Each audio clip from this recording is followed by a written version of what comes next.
જે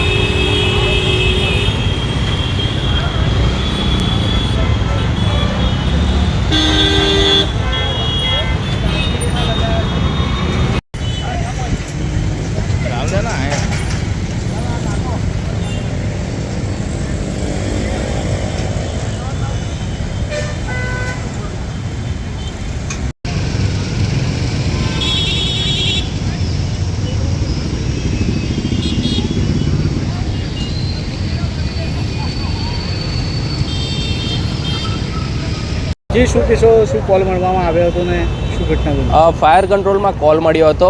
અકોટા 4 રસ્તા પર જે ગ્રીન નેટ લગાવવામાં આવી છે તે સ્ટ્રક્ચર પડી ગયેલ છે. તાત્કાલિક દાંડિયા બજાર ફાયર સ્ટેશનનો સ્ટાફ સ્થળ પર આવીને જે સ્ટ્રક્ચર પડી ગયું હતું તેને હમણાં સાઇટ પર કરવાની કામગીરી કરી રહ્યા છે, જેના કારણે ટ્રાફિક ના થયું હતું. કયા કારણસર સ્ટ્રક્ચર પડવામાં આવ્યું? તેની હાલમાં માહિતી નથી, બટ સ્ટ્રક્ચર એક બાજુ નમી ગયું હતું પૂરેપૂરું, એક બાજુથી પડી ગયું હતું અને એક બાજુના એક પાયો હતો સ્ટેબલ, એટલે પછી તેને પણ નીચે પાડીને સાઇડ પર કરવાનો પ્રયાસ કરી રહ્યા છે. પોલીસના કોઈ ટ્રાફિક વિભાગ દ્વારા કોલ મળવા આવ્યો? નહીં, તેમના તરફથી કોઈ માહિતી હમણાં હાલમાં નથી મળી. ફાયર કંટ્રોલથી જ મળી છે, એટલે તાત્કાલિક સ્થળ પર આવીને કામગીરી કરેલ છે. કોઈ જાનહાનિ?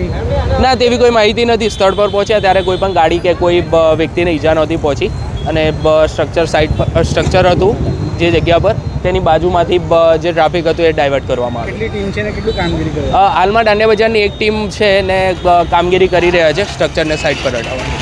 જે આપણે કરી છે દિગ્વિજયસિંહ પરમાર સબ ફાયર